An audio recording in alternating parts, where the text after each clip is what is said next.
Isaac had grown old. His eyesight was failing him, and he felt the weight of his years pressing upon his shoulders. In a quiet moment, he felt a sense of urgency welling up within him. The need to pass on his blessing, as his father Abraham had done for him, felt both immediate and monumental. Esau, he called, his voice tinged with age but resolute. Esau, ever obedient, appeared quickly. Here I am, father. Esau, my firstborn, the hunter, the man of the field. Isaac's voice was soft but earnest. I'm old and don't know the day of my death. Go hunt some game and prepare it as you know I like, so that I may bless you before I depart from this life. Esau nodded, understanding the gravity of what was being asked. His eyes met his father's clouded ones briefly before he grabbed his quiver and bow and headed for the door. Meanwhile, Rebekah, Isaac's wife and mother to Esau and Jacob, was eavesdropping from the next room. Her heart pounded as she comprehended Isaac's intention to bless Esau, passing on the family legacy to him. Rebekah favored Jacob, her quieter, more contemplative son, and it was to him she ran, her mind whirling with a plan.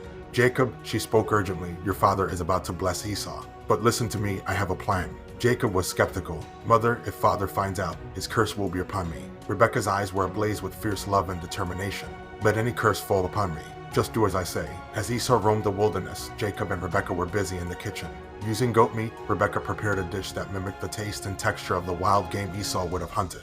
All the while, Jacob's thoughts swirled between excitement, fear, and the feeling of impending moral compromise. When the dish was ready, Rebekah took Esau's finest garments and dressed Jacob in them. They both knew that Isaac's eyes were weak, but his other senses were still keen, particularly his sense of touch and smell. Rebekah covered Jacob's arms and neck with the goat skins, adding an element of deception both clever and unsettling. Carrying the dish into Isaac's tent, Jacob's heart was pounding so loud he was sure his father would hear it. Yet the room was still, saturated with the scent of old scrolls, dried herbs, and a lifetime of lived memories. My father, Jacob spoke, mimicking Esau's gruff tone. Isaac stirred, here I am. Who are you, my son? And so began the litany of half-truths and full lies, culminating in a blessing that would alter the destiny of nations and create a familial rift that would last for years to come. Esau's return was a shockwave that shattered the fragile peace of the moment. His heart-wrenching cry upon discovering Jacob's deceit reverberated through the walls of the home, and perhaps through time itself. Isaac's hands trembled anew, but this time not from age or frailty, but from the realization of the irrevocable deed he had done.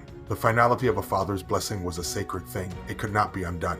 The consequences would echo into the lives of his descendants, carrying with them the weight of his, Rebekah's, and Jacob's actions on this fateful day. Esau's voice, tinged with despair and a newfound bitterness, cut through Isaac's thoughts. Is there not a blessing left for me, father? Isaac's voice, filled with sorrow and regret, could only offer a second-place inheritance, a life of strife, and existence fraught with conflict.